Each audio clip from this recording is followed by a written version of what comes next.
இப்படி அதான் கையை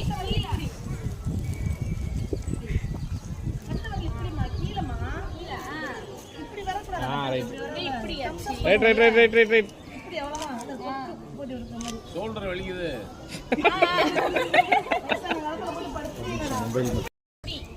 இப்படி தாத்தா என்ன இப்படி இப்படி இப்படி இப்படி இல்லாம அப்படி எப்படி நேச்சர்ல இருக்கா? நேச்சர்ல இருந்து அவனை வந்து ரெட்டலைக்கு கட்ட வச்சுட்டீங்களா?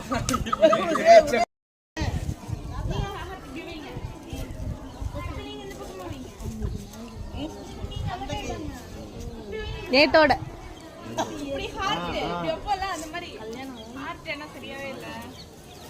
சரியில்லை. அது எப்படி